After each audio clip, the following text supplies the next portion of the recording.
Bismillahirrahmanirrahim. Assalamualaikum warahmatullahi wabarakatuh. Innal hamdalillah nahmaduhu wa nasta'inuhu wa nastaghfiruh wa na'udzu billahi min shururi anfusina wa min sayyiati a'malina may yahdihillahu fala mudhillalah wa may yudlilhu fala hadiyalah. Asyhadu an la ilaha illallah wahdahu la syarikalah wa asyhadu anna Muhammadan abduhu wa rasuluh. Allahumma sholli ala Muhammad wa ala alihi wa sahbihi wa man tabi'ahu bil huda ila yaumil qiyamah. Qala Allah ta'ala ya ayyuhalladzina amanu taqullaha haqqa tuqatih wa la tamutunna illa wa antum muslimun. Ya ayyuhan nasu ubudu rabbakumul ladzi khalaqakum min nafsin wahidah wa khalaqa minha zawjaha wa bassa minhuma rijalan katsiran wa nisaa wa taqullaha alladzi tasaaluna bihi wal arham innallaha kana 'alaikum raqiba. Ya ayyuhalladzina amanu taqullaha wa qulu qawlan sadida yuslih lakum a'malakum wa yaghfir lakum dzunubakum wa may yuti'illaha wa rasulahu faqad faza fawzan 'azima. Amma ba'd. Jamaah kuliah subuh Masjid Al-Manar yang semoga Allah muliakan. Pertama tentu saja marilah kita senantiasa bersyukur pada Allah atas berbagai karunia yang diberikan kepada kita, terutama karunia iman dan Islam. Dengan karunia iman dan Islam itu kemudian kita semakin memperkokoh keimanan yang ada di dalam diri kita dengan memperbanyak amal soleh.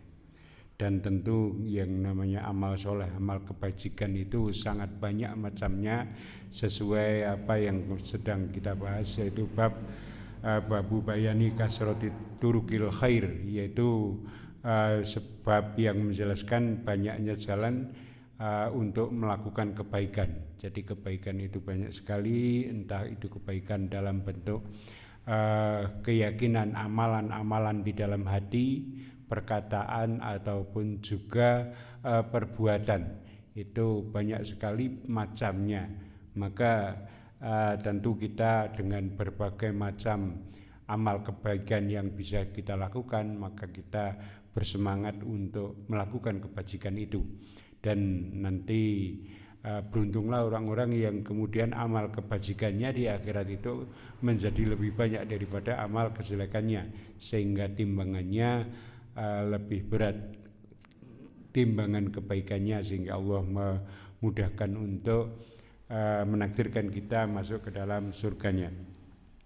Jamaah yang dimuliakan Allah Subhanahu wa taala, kita masuk ke hadis yang ke-125 di bab yang ke-13 ini. Hadis yang nanti menceritakan tentang cabang-cabang keimanan. An Abi Hurairah radhiyallahu anhu qala Rasulullah sallallahu alaihi wasallam al imanu bid'un wa sab'una au bid'un wa sittuna subah fa afdaluha qaulu la ilaha illallah wa adnaha imatatul ada anit tariq wal haya'u su'batu minal iman. Hadis diriwayatkan dari Abu Hurairah radhiyallahu anhu. Ia berkata bahwa Rasulullah sallallahu alaihi wasallam bersabda, al imanu bid'un wa sab'una au bid'un wa sittuna su'bah. Iman itu ada 70 cabang lebih atau 60 cabang lebih. Jadi bilangan 70 itu di dalam bahasa Arab itu dipakai banyak gitu nggih. Jadi jumlahnya tidak pasti 60 sekian atau 70 sekian kemudian maksimal 80 itu, karena semua perbuatan kebajikan itu adalah cabang-cabang keimanan. Jadi istilah 70 itu sering dipakai untuk menyatakan sesuatu itu banyak ya. Fa afdaluha qaulu la ilaha illallah, yang paling utama adalah perkataan la ilaha illallah. Tentu saja bukan sekedar ucapan la ilaha illallah ya. Jadi kita bukan burung beo yang kemudian ketika dilatih perkataan kemudian mengucapkan, apalagi kita manusia cuma dilatih mengucapkan seperti itu, orang kafir pun bisa, tetapi tentu ini bukan sekedar ucapan ya. Tadi perkataan la ilaha illallah itu nanti dalam kajiannya tidak sekedar ucapan saja, tetapi nanti meliputi baik sejak dari hati ataupun juga ucapan, dan nanti perbuatannya juga mewujudkan keyakinan la ilaha illallah itu. Wadnaha imadatul ada anitorik, dan yang paling ringan yaitu menyingkirkan gangguan dari jalan ya. Wal khaya'u su'batu minal iman, dan malu itu termasuk bagian dari iman. Hadis diriwayatkan oleh muttafaqun alaih oleh Imam Al-Bukhari dan Muslim. Jamaah yang dimuliakan Allah Subhanahu wa taala, jadi angka 70 di dalam hadis ini itu menunjukkan banyaknya ya kebiasaan di bahasa Arab itu waktu itu mengatakan 70 itu adalah sesuatu yang banyak. Kemudian khaya'ul itu malu itu adalah akhlak yang bisa membangkitkan semangat untuk menjauhkan dari keburukan ya, dan menjaga diri dari melakukan pelecehan terhadap hak orang lain. Jadi malu mau melakukan sesuatu kejelekan gitu. Jamaah yang dimuliakan Allah Subhanahu wa taala, hadis yang mulia ini menunjukkan bahwa iman itu seperti kita sampaikan di awal, meliputi amalan-amalan baik di hati, di perkataan ataupun juga di perbuatan. Di dalam hadis ini Rasulullah SAW bersabda bahwa iman itu mencakup keyakinan dan perbuatan. Ya hati, yaitu berarti al-haya'u itu malu. Jadi malu itu adalah perasaan di dalam hati, muncul di dalam hati, bukan perkataan ataupun juga perbuatan, tetapi itu adalah keyakinan di dalam hati. Maka kemudian nanti keyakinan yang ada di dalam hati ini nanti akan mempengaruhi baik perkataan maupun perbuatan. Jadi al-haya itu adalah keyakinan yang ada di dalam hati. Kemudian di hadis ini juga ada amalan-amalan anggota badan, yaitu menyingkirkan gangguan dari jalan ya. Itu kan berarti adalah kegiatan yang dilakukan oleh perbuatan, mulai dari melangkah ke gangguan, kemudian membungkukkan badan, kemudian menyingkirkan yang mengganggu, kalau itu batu ataupun kerikil atau dahan atau tulang atau kaca atau apapun yang ada di jalan itu yang kira-kira bisa menyingkirkan mengganggu jalan, maka disingkirkan. Itu adalah amal perbuatan. Dan juga perkataan lisan, qaulu la ilaha illallah, itu adalah perkataan lisan. Jadi itu iman. Iman itu di dalam hadis ini mencakup dari 3 hal tadi, yaitu perbuatan, kemudian perkataan, dan juga amal yang ada di dalam hati.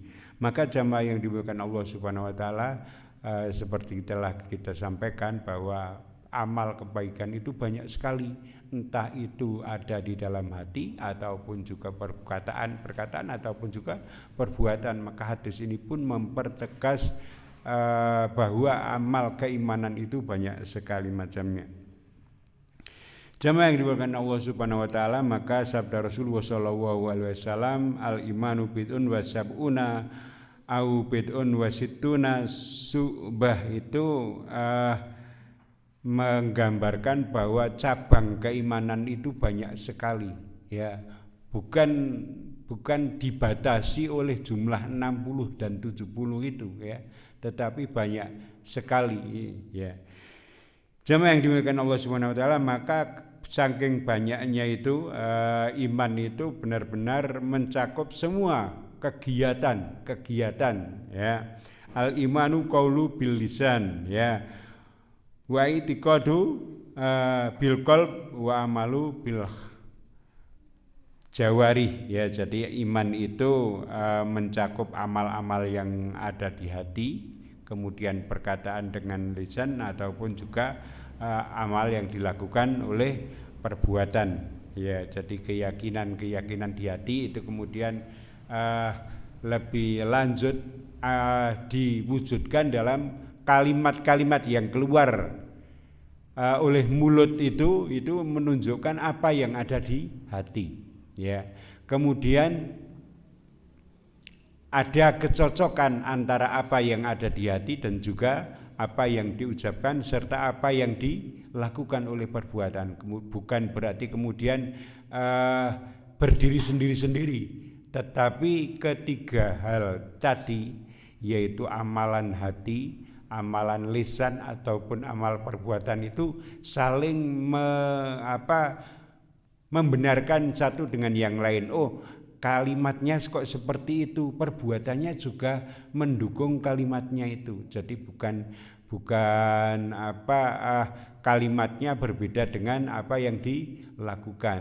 Nah, jadi itu pun juga merupakan hasil dari apa yang ada di dalam hati.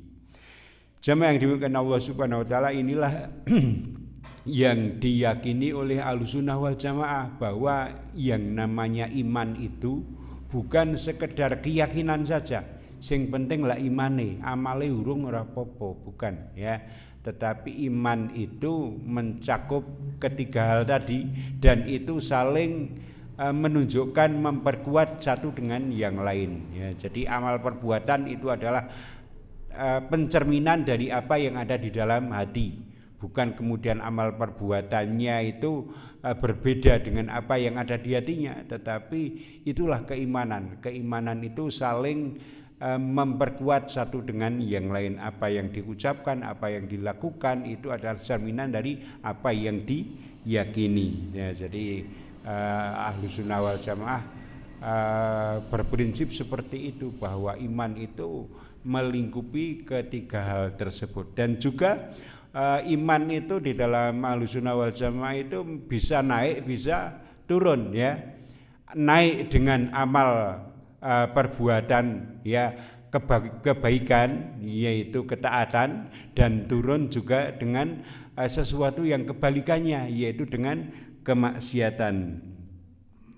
Al-imanu yazidu bito'ah wa yanqusu bil maksiyah. Jadi iman itu bertambah dengan ketaatan dan juga berkurang dengan kemaksiatan. Artinya kemudian iman itu bisa menjadi subur ya. Iman itu bisa menjadi kurus, tergantung apa yang dilakukan oleh seseorang itu. Orang kemudian sudah mencapai derajat yang tinggi, kemudian selalu keadaannya seperti itu terus ya. Ketika dia meskipun pernah mencapai keimanan yang sangat tinggi, tetapi karena pengaruh lingkungan, karena pengaruh dari teman-temannya, akhirnya kemudian yang dilakukan ketaatannya kemudian terkikis ya, atau bahkan kemudian mulai melakukan kemaksiatan, itu artinya kemudian imannya turun ya. Jadi imannya menjadi kurus ya. Jadi iman itu bercabang-cabang, semakin banyak amal perbuatannya maka semakin lebat ya pohonnya ya. Jadi Allah di dalam salah satu ayatnya ya, di surat Ibrahim itu menggambarkan ya, surat Ibrahim ayat yang ke-24. Alam taro kaifa daraballahu matsal kalimatan thayyibatan kasajaratin thayyibatin asluha sabitun wa far'uha fis sama ya. Tidaklahkah kamu memperhatikan bagaimana Allah telah membuat perumpamaan kalimat yang baik? Keimanan yang baik itu adalah seperti pohon yang baik yang akarnya teguh dan cabangnya menjulang ke langit. Tu'ti ukulaha kullahini biidzni rabbiha wa yadribullahul amsala linnasi la'allahum yatadakkarun. Pohon itu memberikan buahnya pada setiap musim dengan izin Tuhannya, dan Allah membuat perumpamaan itu agar manusia selalu ingat ya. Jadi oleh Allah Subhanahu wa taala pada ayat yang ke-24 25 surat Ibrahim ya. Itu Allah berfirman menggambarkan tentang pohon keimanan itu. Ya, pohon keimanan yang kuat itu ya, itu kalimat yang baik itu seperti pohon yang baik yang akarnya menjulang ya, menembus bumi dengan kuat ya. Kemudian cabangnya menjulang ke langit dan memberikan buahnya pada setiap musim dengan izin Allah Subhanahu wa taala. Jadi ada buah-buah keimanan, iman nek sing kuat ya. Jadi akarnya yang tertanam di dalam bumi itu nanti kemudian menghasilkan cabang-cabang yang lebat dan kemudian pohonnya itu menghasilkan buah-buah keimanan ya. Sehingga orang yang melihat, orang yang memiliki, orang yang lewat ya, orang yang ada di sekitarnya itu mendapatkan kebaikan dari pohon itu ya. Yang tidak terasa itu adalah setiap orang yang lewat di situ itu menghirup oksigennya ya, bernafas ya. Karena apa? Karena buah keimanan dari pohon yang rindang itu yang tidak terasa orang lewat koyone ming sak lewat. Nah, orang yang melihat itu melihat wah pohon itu seger dah. Jadi membuat pandangan itu segar. Nek nang jalan raya yang sangat panjang, mungkin tol Cipularang itu karena saking panjangnya ora ono ijo-ijo ya, atau sangat sedikit sehingga lelah mata itu. Tetapi nek akeh ijo-ijoan itu seger, maka pengembang jalan tol iki kudune memperbanyak pandangan-pandangan yang rindang itu. Jadi tempat-tempat yang kira-kira panjang perlu penyegaran mata tanduri ya. Kowe nek wong sing iman sing punya jalan tol itu wong sing iman ya mestine ya nanti buah keimanannya itu iso tumbuh tekan kaya ngono barang kuwi to. Wah, bagaimana agar orang itu membuat segar di dalam perjalanannya, dibuatkan kesegaran, tidak nyaman dalam rasa di badan saja tetapi di mata juga harus dijaga ya. Jadi itu buah keimanan ya. Pohon yang tinggi yang lebat itu juga seperti itu. Bagi orang yang melihat itu menjadi segar ya. Kita nek dong seneng healing ya, senang kutha sumpek ya, dolan munggah Gunung Sumbing, Gunung Sundoro, melihat hijau-hijau seger gitu ya. Ya. Karena memang kemudian pohon yang rindang itu memberikan buahnya setiap musim, setiap saat ya. Apalagi yang memiliki nanti keluar dari buahnya itu buah-buah yang bisa dinikmati untuk dirinya ataupun juga kemudian mungkin melebar untuk di kanan kirinya ataupun bahkan dijual. Itu perumpamaan kalimat yang baik seperti itu ya. Jadi keimanan itu bercabang-cabang. Sama yang diberikan Allah Subhanahu wa taala, maka iman itu adalah meyakini dengan hati ya, kemudian mengucapkan dengan lisan dan mengamalkannya dengan anggota badan. Tidak sekedar ucapan saja tetapi juga ada keyakinan yang mendasari dari ucapan itu serta diwujudkan dengan amal perbuatan. Itulah cabang-cabang iman. Jadi cabang-cabang iman itu merupakan tingkatan-tingkatan ya. Sebagian diantaranya itu jika ditinggalkan itu bisa menyebabkan kekufuran ya. Misalnya qaulu la ilaha illallah, keyakinan la ilaha illallah itu, ucapan kalimat la ilaha illallah itu kalau ditinggalkan itu menyebabkan kekufuran ya. Tetapi mungkin cabang yang rendah itu menyingkirkan duri di jalan itu tidak semua orang bisa menyingkirkan duri di jalan. Itu mungkin hanya akan mengurangi pahala ya. Cabang-cabang keimanan itu, tetapi semua cabang keimanan itu baik yang tingkatnya rendah ataupun pertengahan ataupun tinggi itu semuanya bermanfaat baik untuk dirinya ataupun juga untuk orang lain ya. Jadi tingkatan-tingkatan kayak cabang-cabang keimanan itu entah yang paling rendah atau yang paling tinggi. Kenapa yang cuma ucapan la ilaha illallah kok paling tinggi? Itu bukan sekedar ucapan, itu keyakinan. Sehingga kalau ditinggalkan itu bisa mengakibatkan kafir ya. Adapun kemudian yang paling rendah itu menyingkirkan duri di jalan ya. Karena tidak semua mungkin orang bisa melakukan ya gangguan di jalan itu. Bahkan terkadang orang yang beriman pun masih sebagian melakukan malah mengganggu jalan. Kita mungkin harus introspeksi diri. Bagaimana kalau kita misalnya memarkir kendaraan?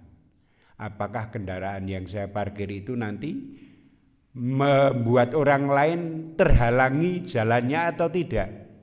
Ya, kira-kira nanti ketika orang yang di depannya itu mau pergi itu, kecuali memang ada pemakluman bareng-bareng, kemudian nanti ada yang mengatur, memang sudah disediakan seperti itu. Tetapi sebisa mungkin apa yang kita lakukan itu tidak mengganggu orang lain. Apalagi kita punya acara kemudian karena tempatnya itu kita rodo ada di perkampungan, maka kemudian menutup jalan. Nah, menutup jalan itu pun juga kategorinya macam-macam. Memang secara umum itu kalau sudah sangat biasa itu njuk ora popo. Tetapi ora popone itu akan lebih bagus ketika ada perizinan. Jadi tidak asal luah wong biasane umum kok saya yuk tak melu ya.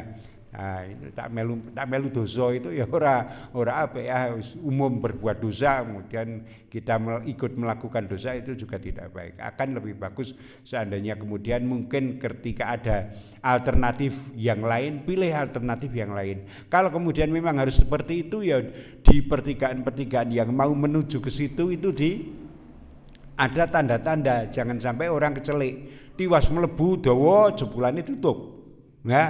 Harus di pertigaan yang mau masuk yang ada jalan lain itu diberi tanda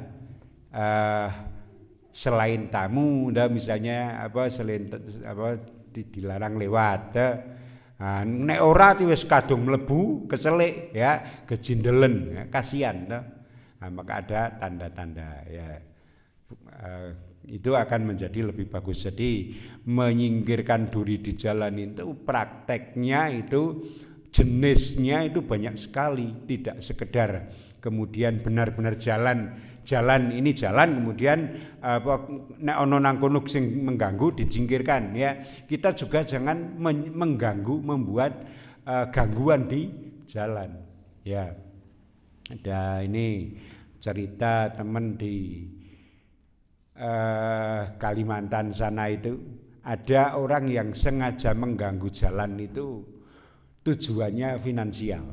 Jadi jalan di depan rumahnya itu digerowongi. Nah, menggok ke lewat jalan lain yang kemudian sudah disediakan kotak infak.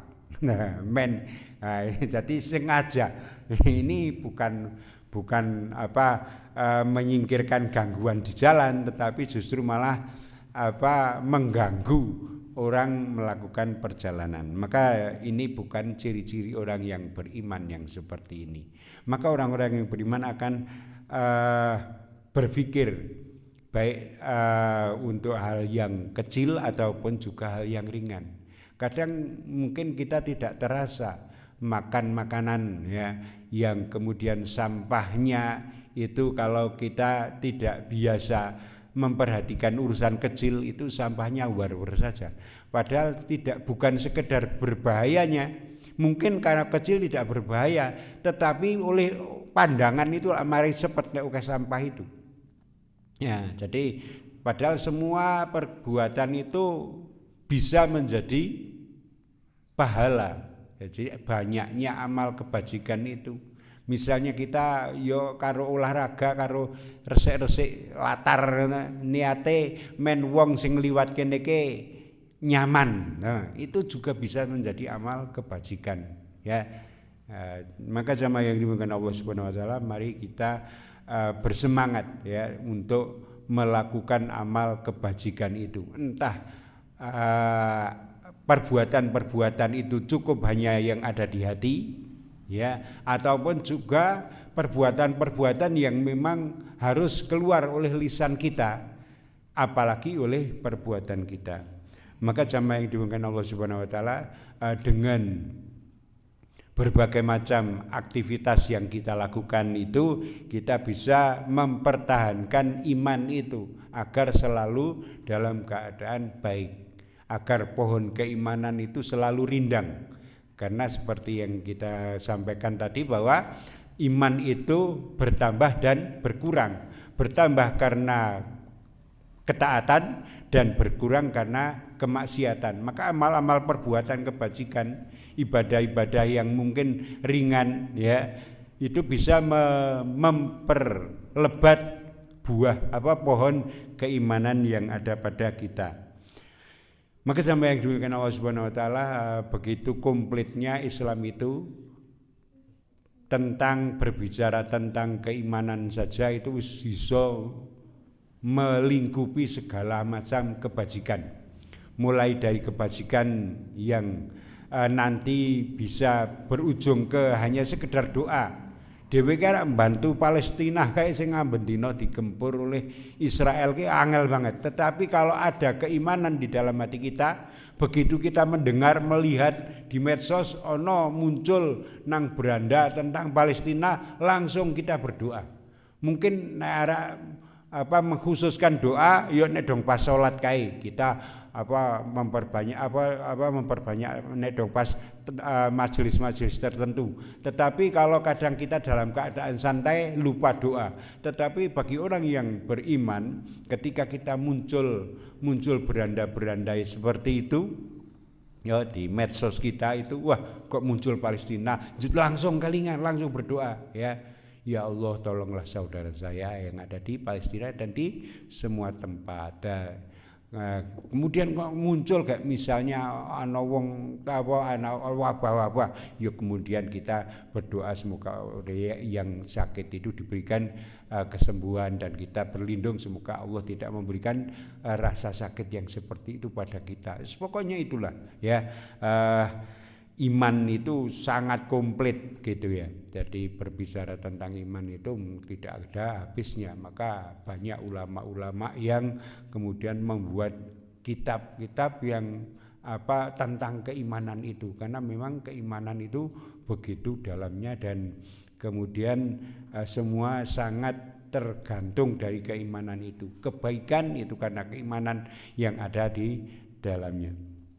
Juga rasa malu ya. Jadi malu itu kalau kemudian tadi diberikan dalam gambaran itu, yang paling tinggi adalah qaulu la ilaha illallah ya, ucapan kalimat perkataan la ilaha illallah, yang paling rendah dalam menyingkirkan duri jalan. Maka yang pertengahan pun juga ada ya. Malu itu pertengahan ya, cabang-cabang di pertengahan, tetapi di pertengahan itu sangat mempengaruhi yang lain.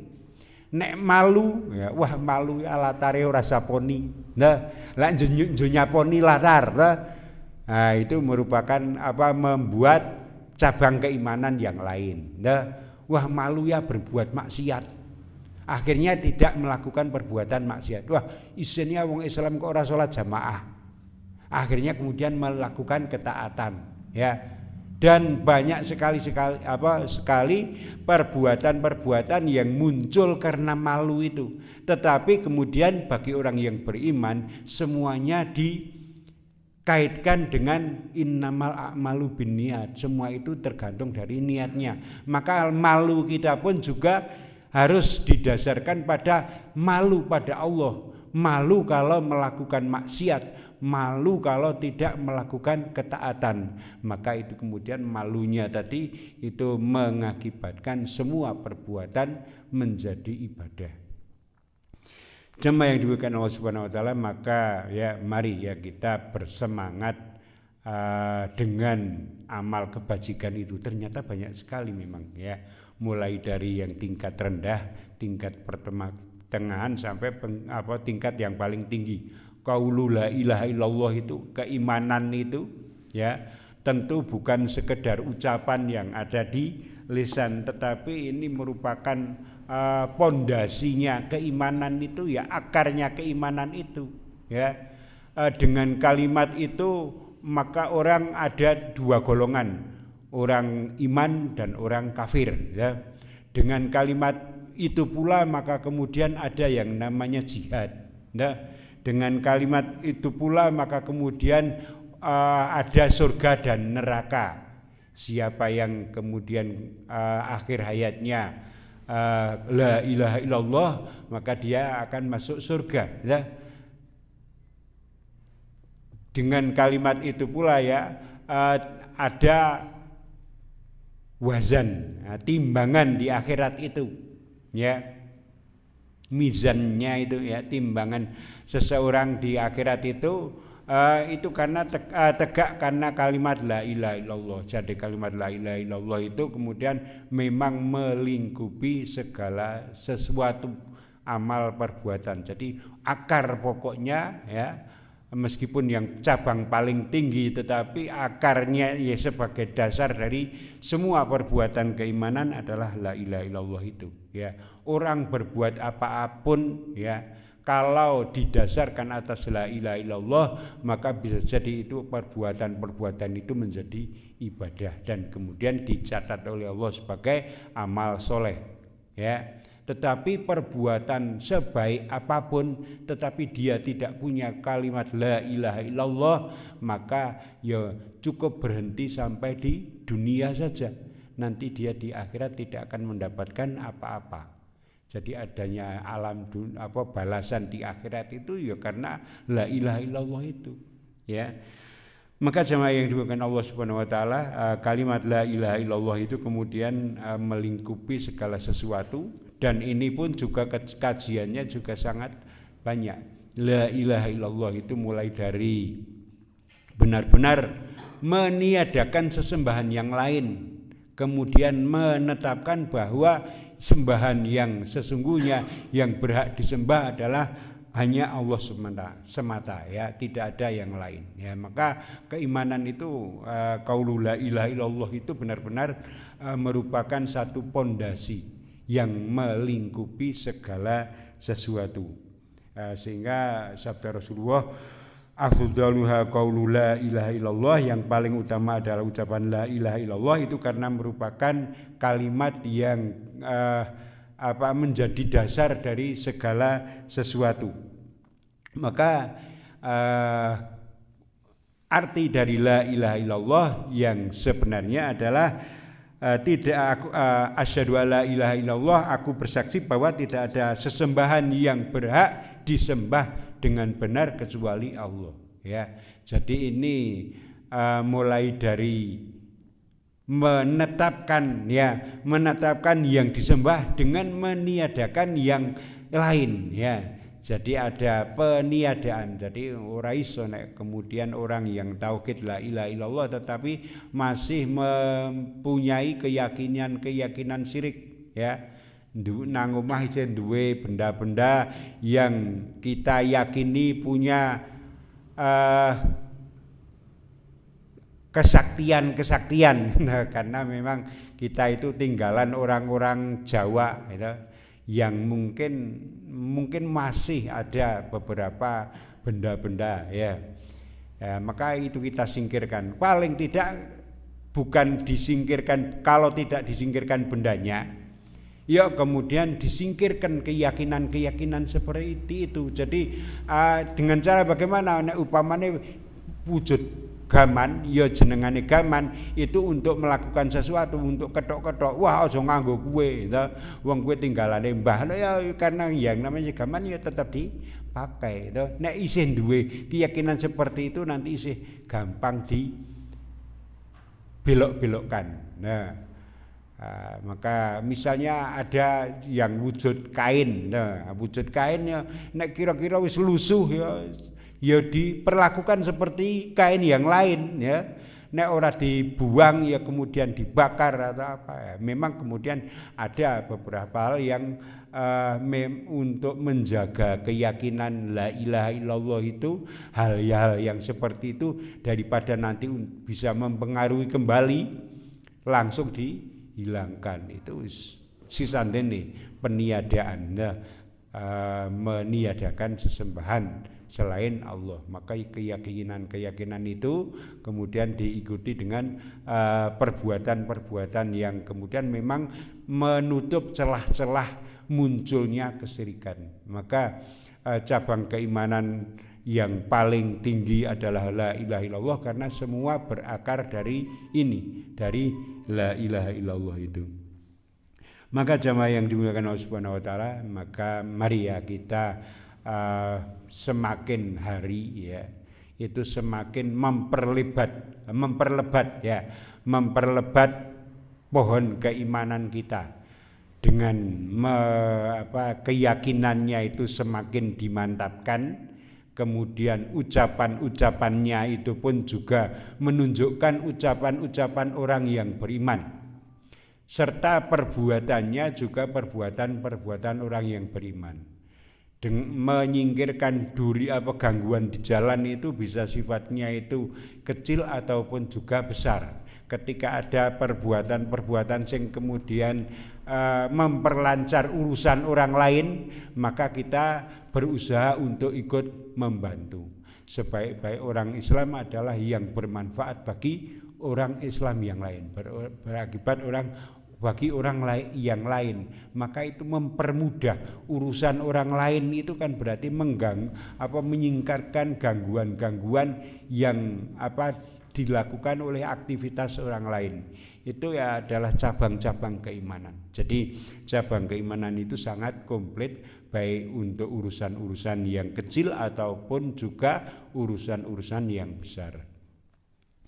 Jamaah yang dimuliakan Allah Subhanahu wa taala, dengan hadis ini kita kemudian bisa mengambil banyak manfaat ya, bahwa amal kebajikan itu memang begitu komplit, bisa mulai dari keyakinan yang ada di dalam hati, kemudian perkataan-perkataan ya, ataupun juga perbuatan-perbuatan. Dan semakin banyak amal-amal ketaatan yang kita lakukan ya, maka itu akan memperlebat keimanan kita. Dan kemudian ketika keimanan kita itu seperti pohon yang lebat ya, maka kemudian nanti bisa bermanfaat baik untuk diri kita ya, untuk orang-orang di sekitar kita ataupun juga untuk orang lain ya. Itulah buah keimanan. Maka jangan sampai keimanan itu hanya ada di dalam hati, karena keimanan itu harus kemudian diusahakan untuk menjadi menghasilkan buah yang orang lain pun juga mendapatkan keberkahan dari buah keimanan yang dihasilkan oleh diri kita. Maka jamaah yang dimuliakan Allah Subhanahu wa taala, ini yang bisa kita sampaikan pada kesempatan pagi hari ini. Kurang lebihnya mohon maaf. Kita akhiri. Subhanakallahumma wa bihamdika asyhadu an la ilaha illa anta astaghfiruka wa atubu ilaik. Wassalamualaikum warahmatullahi wabarakatuh.